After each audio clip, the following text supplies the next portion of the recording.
Do you see the countdown? Okay.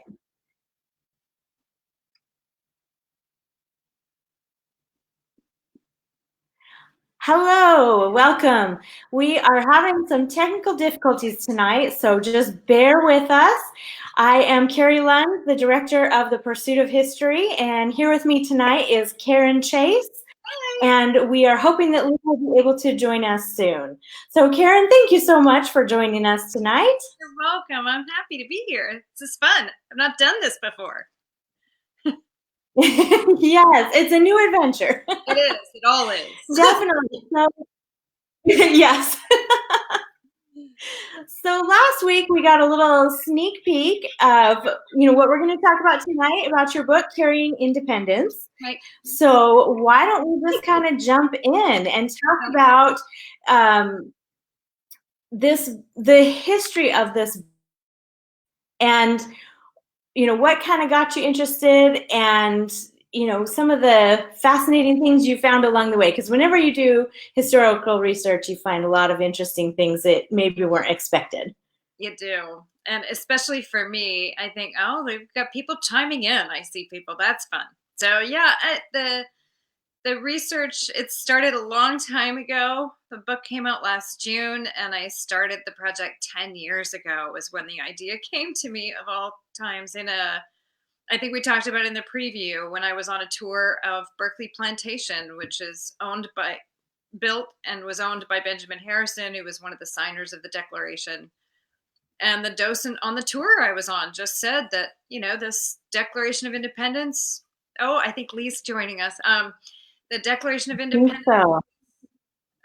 Should we wait? Lee, are you coming in? Maybe.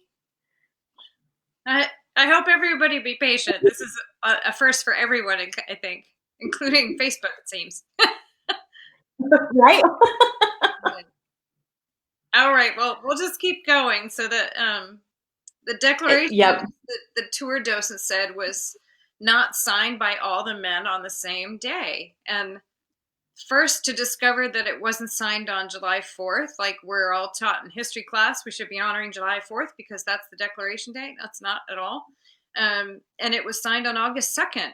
And, it's like today. We have trouble getting everybody to come at once. And it was the same thing for them. Imagine, trying to get 56 people from 13 different states together today, right now. It was darn near impossible. The fact that they managed to get as many as they did was amazing. But 7 of them were unable to come for health, for war reasons. And when the docent on the tour said they weren't all there, and perhaps, who knows how it got signed, he said, maybe it got carried to them. And I thought, what a great story that would be.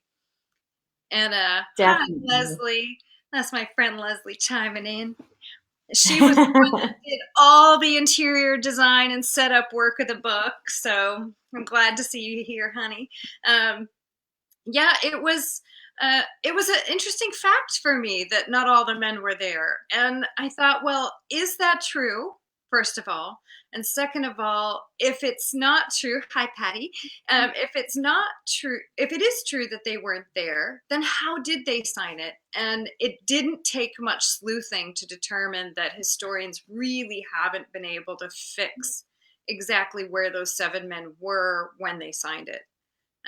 Even when I went to Colonial Williamsburg, where George Wythe lived, and I knew that he was not one of the men in attendance on August 2nd. One docent in one part of the park told me, oh, he absolutely went to Philadelphia to sign that document. And another one said, no, he signed it right here at his home. And I thought, well, if they don't know, then I guess I get to pick.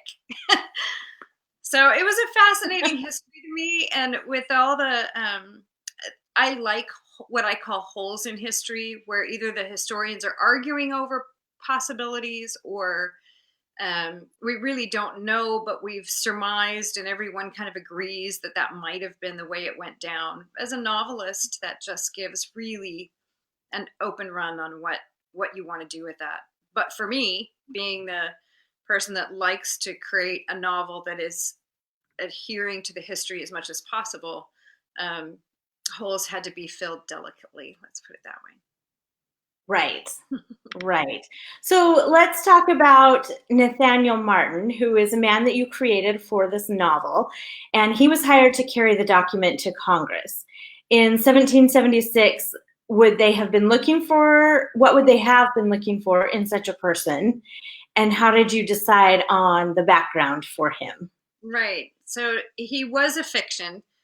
Like I said, they really don't know how those men affix their signatures. And I thought, really, uh, given how important that document was, because they figured it was a contract. It was a one document with all the signatures. And a lot of the men who signed it were merchants and lawyers.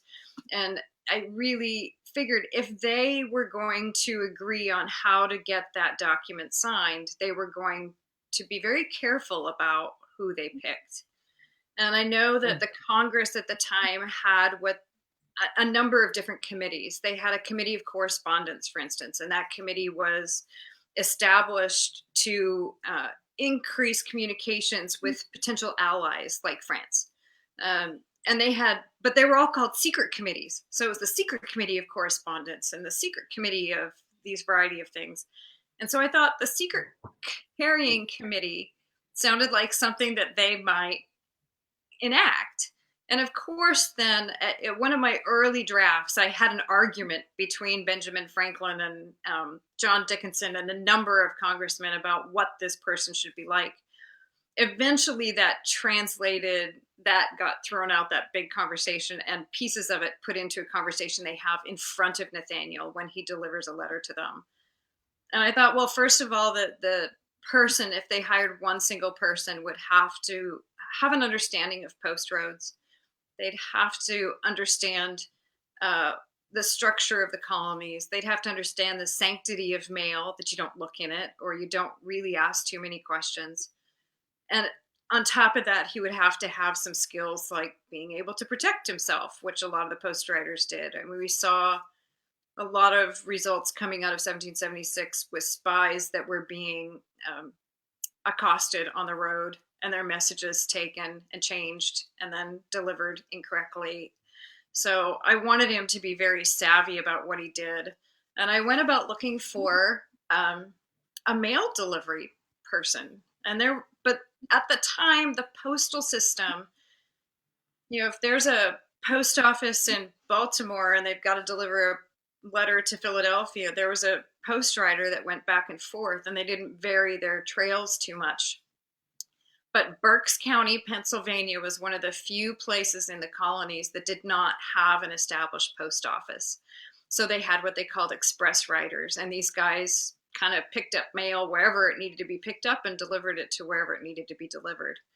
And consequently, they just had a bit more wanderlust, I think, to them than your average straight run post rider that just was doing like a relay between other post riders. Right. So I wanted him to have that unknownness. And then, right away, as soon as the guy in Berkeley plantation had mentioned they weren't all there and maybe it was carried, right away, I knew full well the person that would accept that job would probably not want to fight in the war. And that's not from a history perspective, but from a novelist perspective. It's to have a guy that's all gung-ho and into the patriot cause and just wants to carry the Declaration and fully understands everything about it does not make for great reading. Not in the fiction world. Conflict that he's got to work through. He has some conflict he's got to work through. Right. So if a guy is really, he's cornered into a position of taking up the Declaration versus picking up a rifle, which he would shoot at whom? His mother, who's English, a neighbor who's Shawnee, a friend who's Irish, his father who's German. Who signs an oath and who doesn't at that time was really important. So understanding his motivations as an individual allowed me to see that, kind of like our time, we're not all in one camp or another. There's a third position. And we're all going to face that when we go to the elections this November, right? There's two camps, and you should be voting for one or the other. But there's always like this party that is separate from everything else, or people who are separate from everything else, and say, now I just feel like I must abstain altogether. And that was going on then too. Some people, some different academics put it at a third, and a third. A third for revolution, a third against and staying with the king, and a third just on the fence. And to me, that was a much more interesting position for Nathaniel to be in. And then, of course, I wanted to make what's that? A lot of people were in that position, and it's something we can all relate to because life isn't a simple black and white. It's not. It's not, and it wasn't then, especially when it came to signing oaths. I mean, if someone put a piece of paper in front of me right now and they said I had to choose, it'd be between separate, like if the U.S. was going to, half the U.S. was going to separate and I could stay East Coast or go West Coast, what would you do? What would you do? Right. Right, definitely. I mean, first you test the weather. Not easy.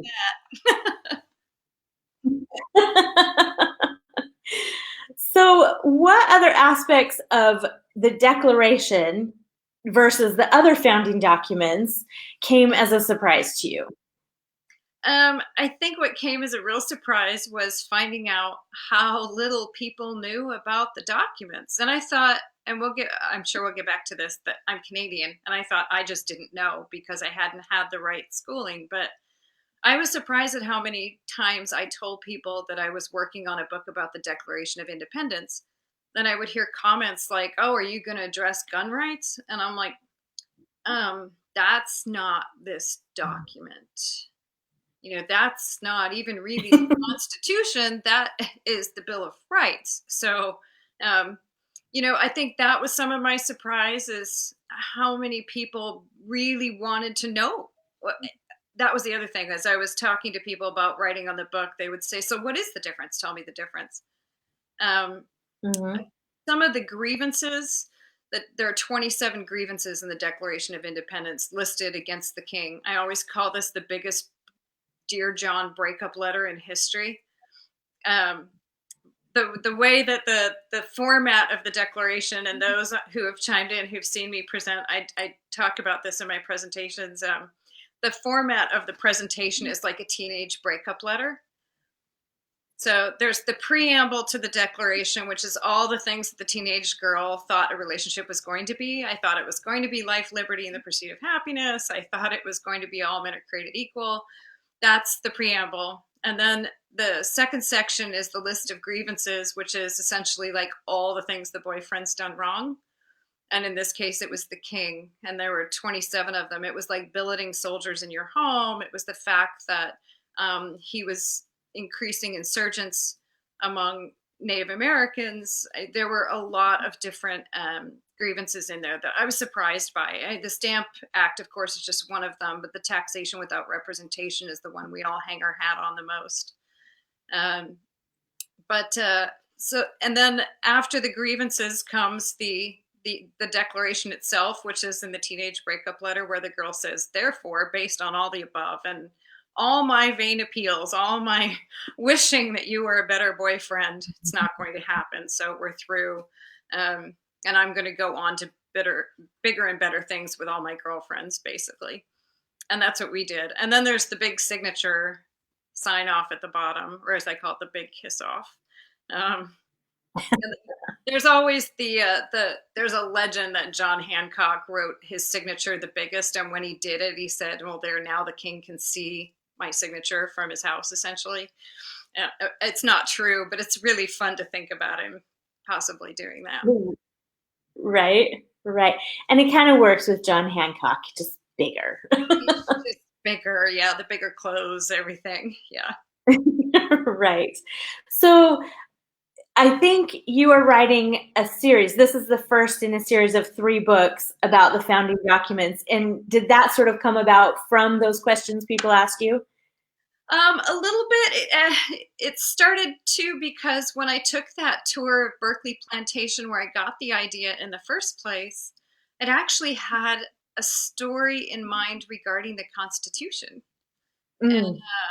And I still liked the story. I realize now I didn't know as much as I should have about the time period, which is also after that tour where I went back and started on the Declaration. I thought, well, you're going to write a book about the Constitution. You probably ought to understand the first document first. Um, so, Great. but the Constitution story, the next book is called A Letter of Introduction. And I have quite an outline already done for it, but it was actually the one that I began with. So it made sense to do a book of three. I don't have my Bill of Rights story yet, but I have no doubt it will find me. It will. It will definitely. Okay, so let's go back to something you mentioned a minute ago. You are Canadian. I am. Let's talk about that and your connection to American history here. So as a kid, I know full well I hit the parent jackpot. My mom and dad. My dad was a physics teacher, physics and math teacher, and my mom didn't work, but she was a voracious reader, and among other things. And they decided that we were going to be traveling as a family. I don't know exactly what the moment was that sparked that for them. Probably a good thing to ask next time I see them. But yeah, so they, during my childhood, from the time I was about 7 until I was 17, we traveled in an RV every summer for 8 to 10 weeks at a time. And Mm. by the time I was 17, I'd seen 44 states and 9 provinces. And my parents, because my father was a teacher and my mother was bookish, it was not just amusement parks. We were at battlefields and we were in museums and we were seeing historic sites and taking tours of Boeing plants and Kellogg's plants. And so, how things worked and how America grew, I grew up on it. And um, that really sparked my interest in American history right from a young age. Uh, I was reading while we were on those summer vacations, reading Agatha Christie, reading a lot of historical fiction. And so as I grew up, like the two just began to merge. And when this Constitution book came around and I started working on it, I was just, I didn't know quite yet how deep my roots went. And I kept going to all these historical places like Annapolis, where George Washington resigned his commission. And there on the floor is a marker saying that they think that this is the spot where he stood. And the marker was put there by the Daughters of the American Revolution. And I kept running into Hmm. these plaques from these women because they love to put plaques on anything. And I love them for doing that. And so they restored so many buildings and they put so much into the education of the American Revolutionary period, especially. And so I'm on the phone one night with my parents and I'm telling them, thank goodness for the Daughters of the American Revolution, man. They're making my job easier. And both of my parents told me, you might be one. Uh, and so they sent me some of the paperwork, and my mother came down and helped me fill some of the stuff out. And it turns out I am. I had a patriot who fought in the American Revolution, uh, Joseph Clark, and he's from the New York area, and he was a senator around the time of the Revolution. But Nathan Chase, which is kind of where Nathaniel came from, the name. Nathan Chase was on my Chase side. So if you are up in the Fort Plains area, anybody out there, Fort Clock is up there. KLOCK. That is my family. Nice. Yeah, That's a fun connection. That was probably really fun to discover. it was. It was really cool, and I'm learning a little bit more about them. And I've since met a woman from New York, Nancy, who turns out to be my cousin from that time period. Her ancestor, her patriot, was my patriot's brother. So she's helping me fill in Oh, that. I'm sorry, it was Jacob Clock. Jacob G. Clock was my ancestor. So yeah, that's neat. yeah, it's really so. I think, initially I came to it because I had a passion for it, and then it turned out I had a lineage for it. So it's and the DAR. Oh my gosh! Since I think I was on draft 3 or 2 when I found out that the DAR, I was one of them, and they helped Yeah. me immensely with the research, introducing me to docents so I could take behind the scenes tours and things like that that I never would have had before. And they were an invaluable resource for me. Oh, that is very helpful. That's wonderful. Perfect. Yeah, They do a lot of great work, for sure. they do a lot of great work. And there's 185,000 of them. So if you ever have a question, They can help. yeah. Definitely. That is great. I guess I should say there's So, 185,000 of us, huh? right. Definitely. Okay, so your novel takes place during the whole year of 1776. Right. And you have done that from 4 different perspectives besides Nathaniel. So how did you kind of approach that, and what were you trying to bring into the book? Well, initially, in like I was saying, some of my earlier drafts, it was just Nathaniel, and what I found was happening was the conversation was sticking primarily to what does the document mean, and how do we get it signed, and that doesn't make for very rich reading, but it also makes for a really siloed examination of the American Revolution, especially that first year. Mm-hmm. And so having some different perspectives allowed me to really take the book from just being about this guy who wants to carry a document to really being a treatise, if you will, on 1776. And some of that came as I was touring the different places that I wanted to feature in the book where the signers were, because I went to all of them from as far south as Yorktown all the way up to Litchfield, Connecticut. And as I was traveling and going through these places, I realized that sometimes what happens when a character is not in the room allows us to see a very different side of the conflict. So Nathaniel's best friend, Arthur, who I think was fully in the Patriot camp right from the get-go, he really, in my head, I've always described him as the guy who bears the brunt of the war. Arthur is Mm-hmm. the character who allowed me to really explore what the Battle of Long Island was like, who uh, sat through long days between fighting with little food, who ended up in a prison ship and had to defect to the British to get out. Um, some of those aspects of the war that I think a lot of the times I go to American Revolutionary talks or things like that, and people are really focused on battle strategies and which troops moved where. And what I really hadn't heard a lot of was the reality of what the humans in that war were really enduring and feeling and experiencing.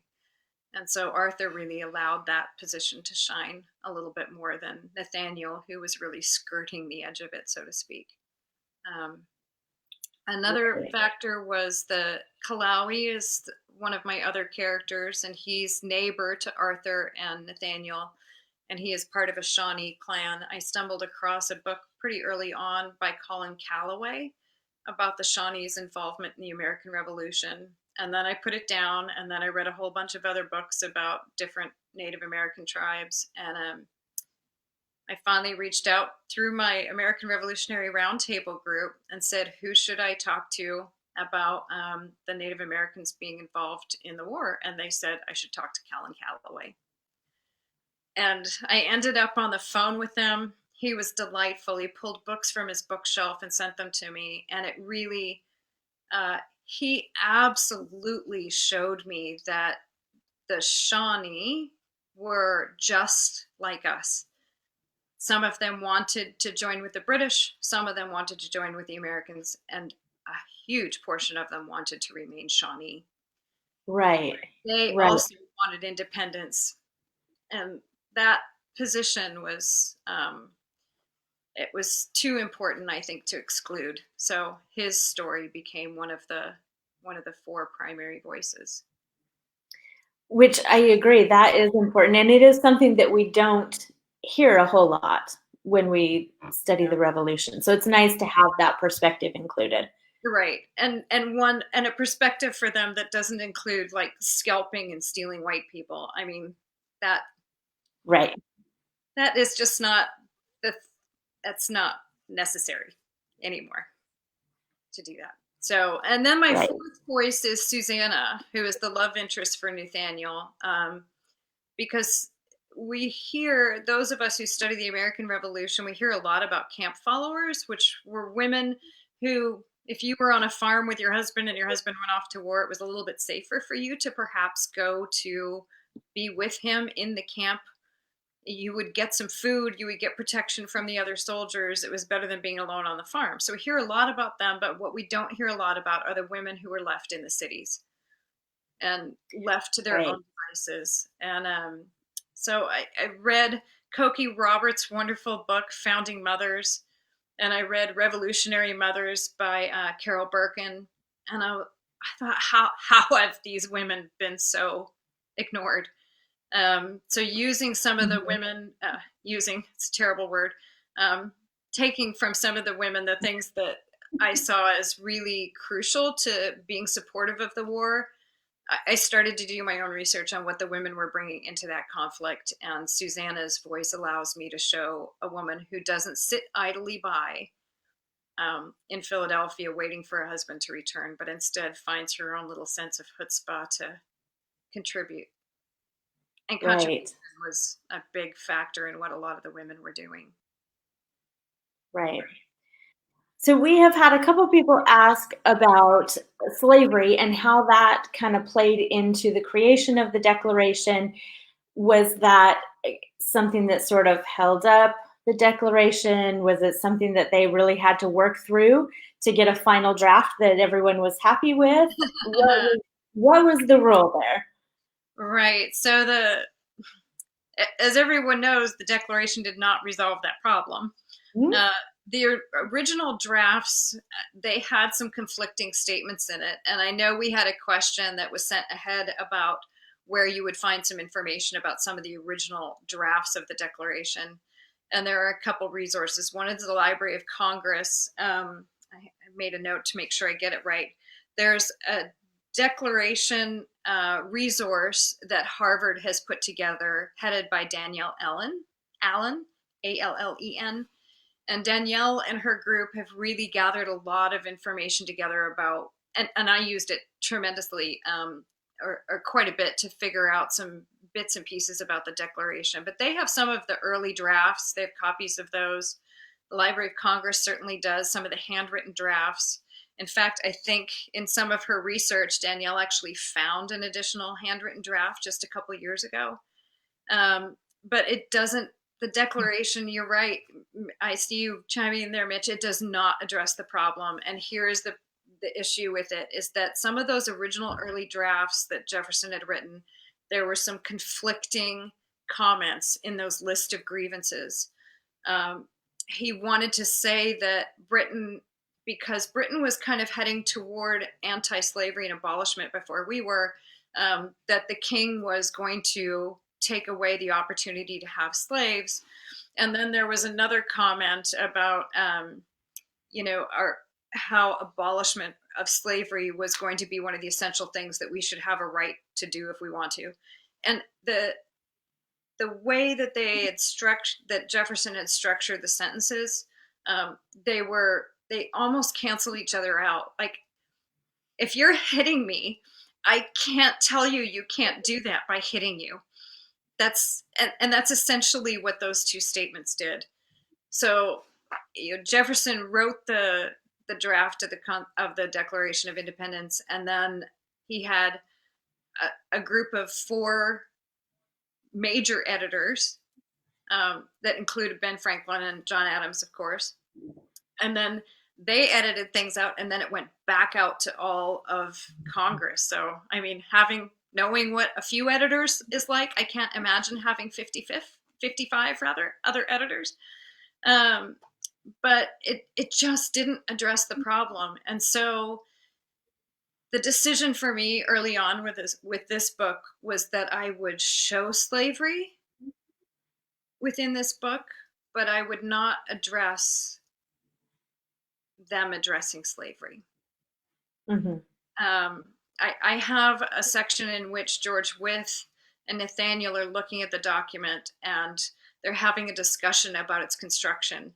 And Nathaniel has just come down into Virginia, and he's not really seen slavery at the level that he sees at Richard Henry Lee's house, for instance, in which there are over 200 slaves at the time.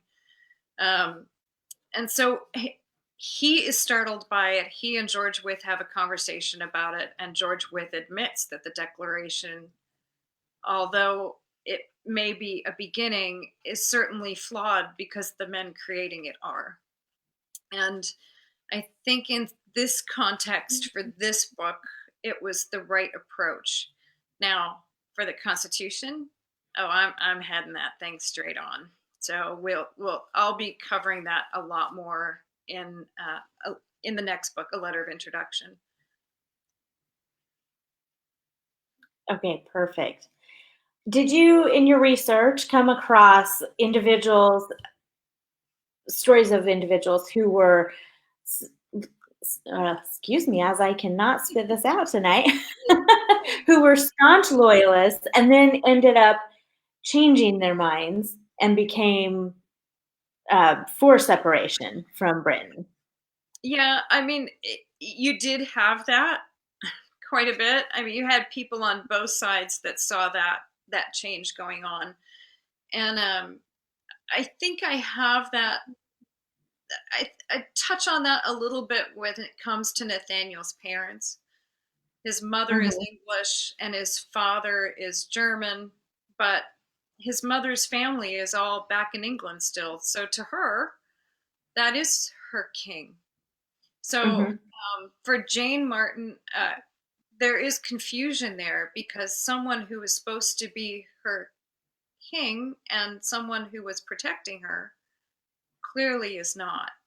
And I think there's a lot of that happened at that time where it was really easy to begin on one side and then switch sides completely. I met with a school group here in Richmond a few months back, and I had them section off into 3 groups: those for the crown, those against the crown, and those on the fence.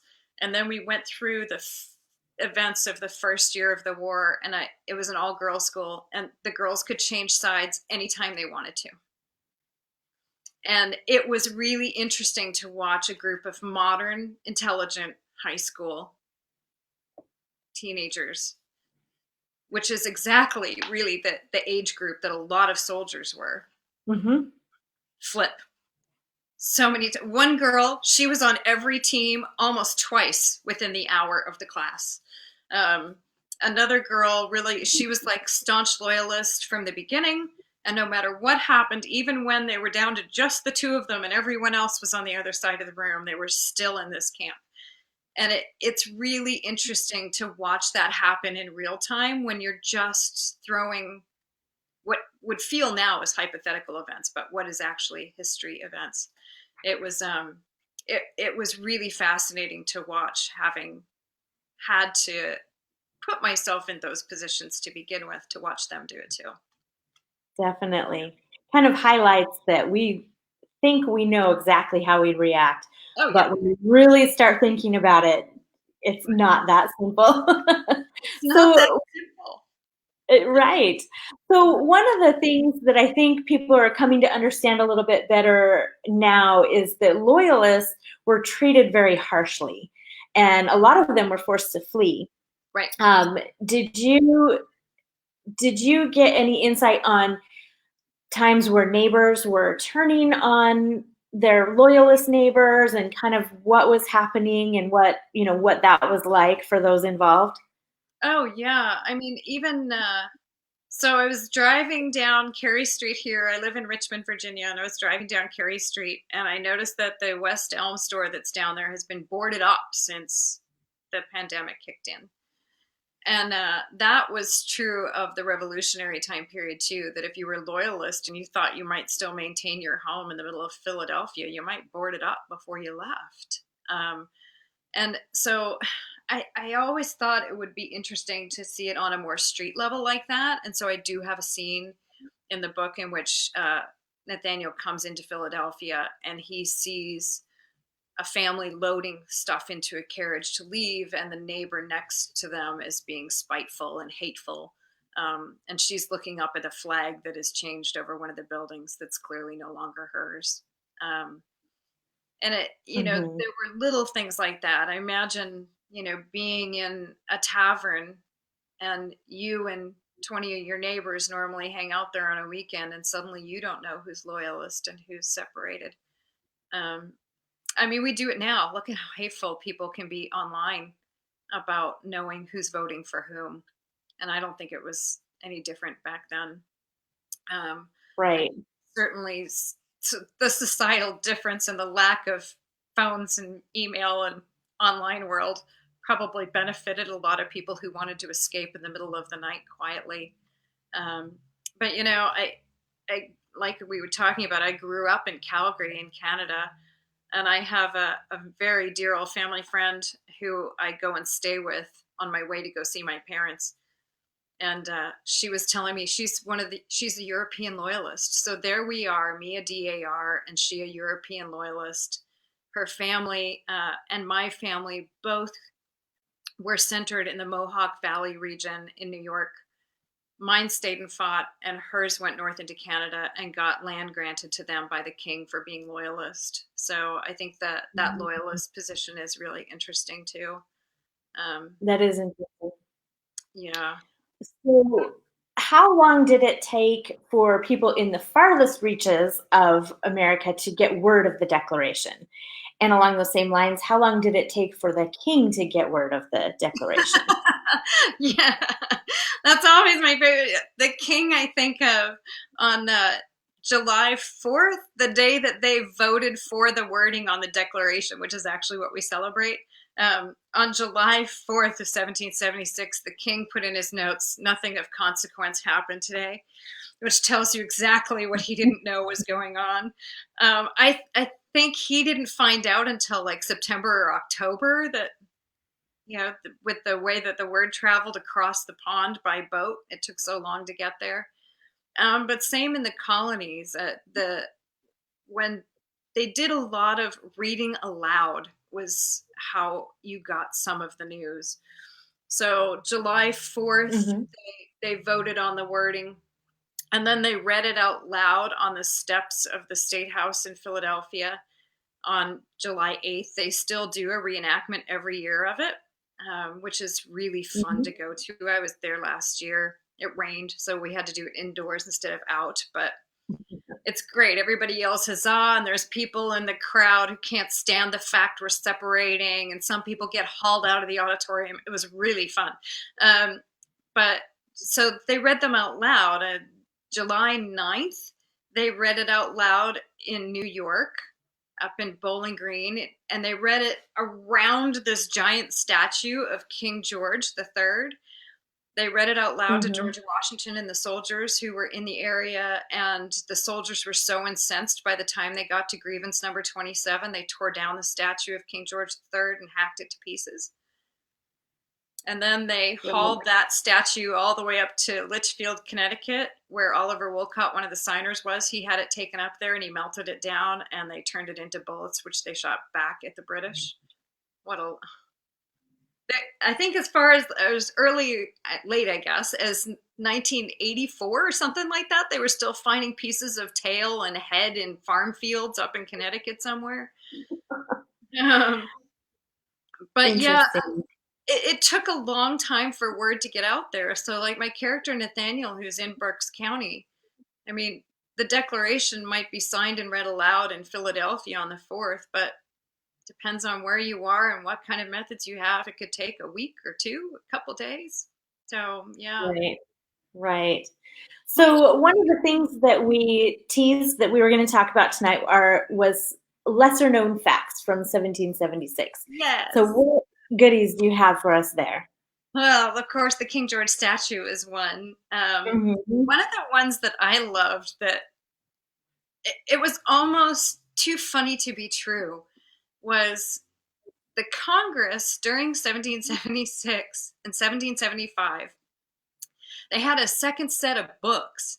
So they would take a set of meeting minutes that they would ship to the king because he had to see what they did in all their meetings. And then they had a second set that they kept where they talked about all the stuff about whether or not they should separate. And it, laughably, they called it the secret journals. And I was just like, really, guys? Like, that was the best thing you could come up with, was the secret journals.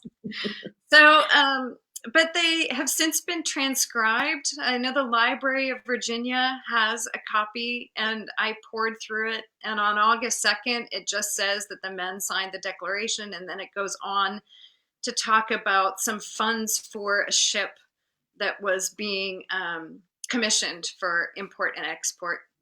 And it was really unclear about who it was for. So I absconded with that little tidbit for a ship that they hired for Nathaniel. But yeah, it's not very regular. The secret journals are not very regular in terms of their minutes and their voting and things like that, because they just simply got swept up with having to deal with a war all of a sudden. And so they weren't, even though the secretary, Charles Thompson, was the secretary, he wasn't all that good about keeping really very detailed notes. So some days will completely go unaccounted for. Some days are really detailed. But I thought that was an interesting surprise to come across the secret journals. Definitely. As interesting as the horse itself. The other little tidbit that I just loved, and I talked about it with a high school group that I just finished having a Zoom with a couple hours ago. They when they cleaned the Declaration, finally cleaned the darn thing. It had been so poorly treated over the last 200, almost 250 years. When they finally cleaned it in the 1980s, they discovered that there was a handprint on the Declaration of Independence. Down in the bottom left corner, it's about the size of a woman's hand. And because of methodology and best practices for reconstructing documents, they can't pull up some of it to do DNA testing or anything like that. So it's kind of unknown about how that handprint got there. And it's really very noticeable. So I came up with the way that handprint got there. So that little, for me, some of the surprises, the holes in history were some of the surprises, and that handprint was one of them. Right. But then there are just some very basic historical things that some of the historians were arguing about. Like, for instance, the Howe brothers, General Howe and Admiral Howe, who were running the British Army and the Royal Army and the fleet. They had previously fought with the Americans in the French and Indian War, and they had some American, I don't know what you would call it, fidelity, I guess. But here they were fighting in America, and during that whole first year of the war, there were multiple times in which General Howe had George Washington's army backed into a corner, and he refused to push it. And I remember reading in Barnett Schechter's The History of New York, which is a wonderful book. He was talking about in there about this very fact, that why would General Howe do that? He could have ended the revolution within the first few months. At the Battle of Long Island, he could have done it. He could have done it in Harlem Heights. He could have done it in White Plains, and he didn't do it at all. And Barnett Schechter, who was like one of the premier historians on the American Revolution, just threw up his hands and said, I have no idea. Why would a man do that? And I thought, why would a man do that? And again, that was a hole for me to fill, and I decided to make them part of the antagonist group.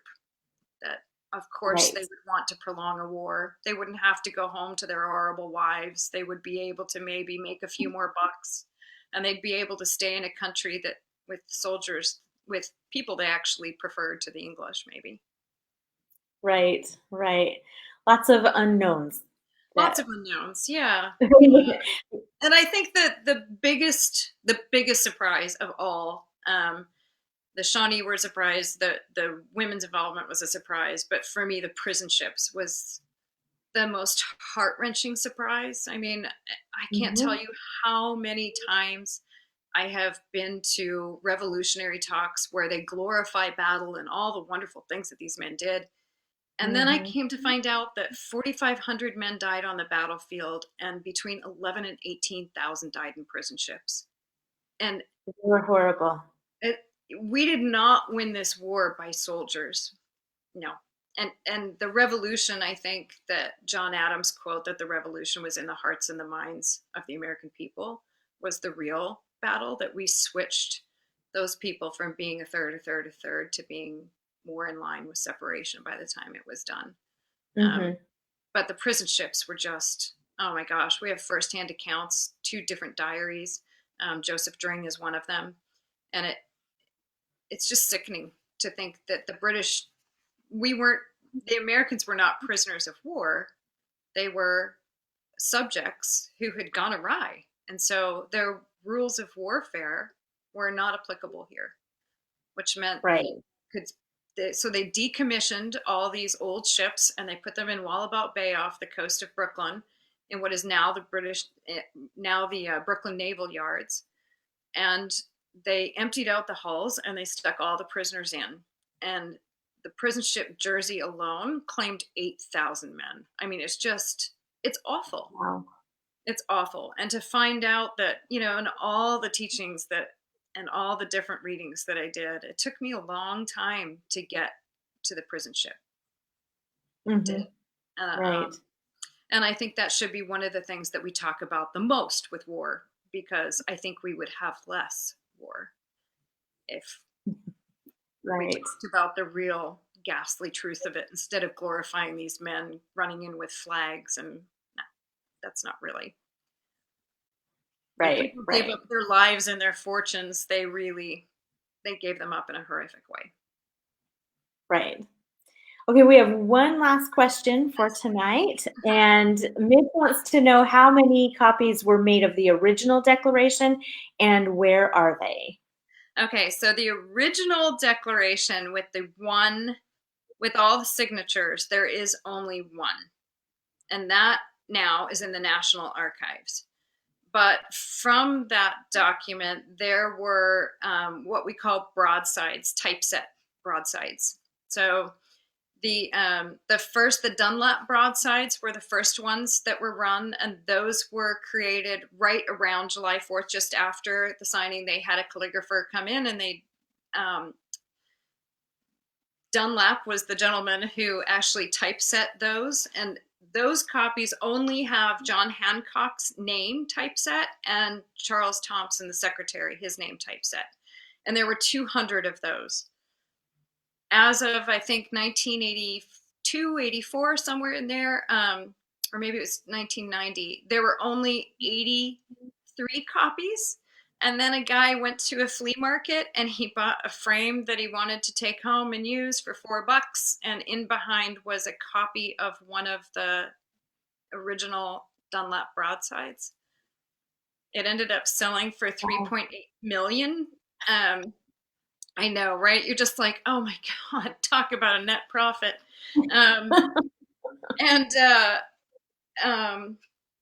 What's the name of the gentleman who wrote All in the Family and the producer and director? Someone I'm sure type it in. So he ended up buying it and he had a big truck built and he drove it all over the country and he gave it back to the country. He donated it in the end. So there's 84 of those. There's a few, from what I understand, though I don't know that I've actually seen an original Mary Catherine Goddard broadside. Those were printed and typeset in 1777.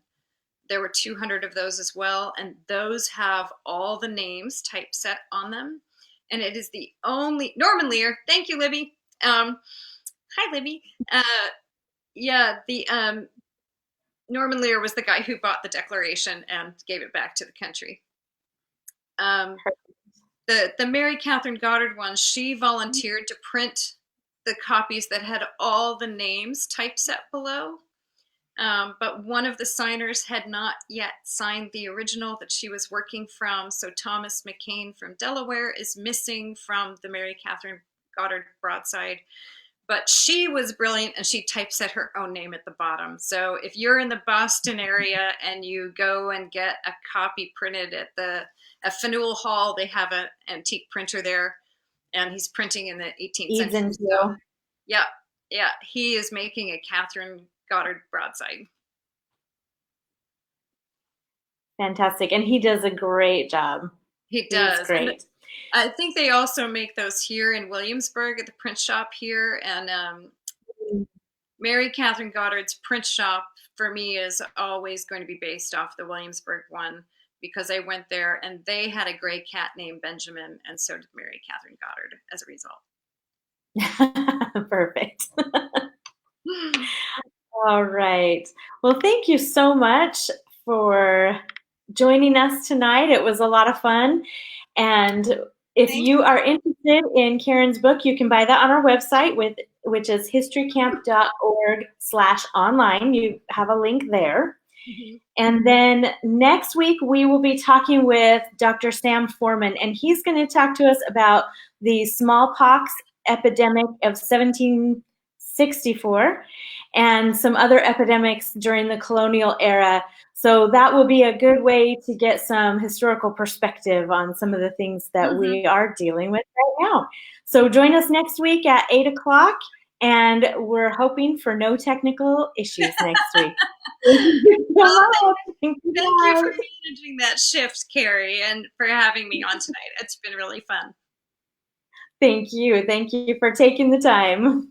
Yeah, I hope people will drop by KarenHace.com and sign up for the newsletter. You can help me name the dog in the next book. That's my next giveaway coming up. Perfect. All right. Bye-bye. Bye, everybody. Thank you for coming.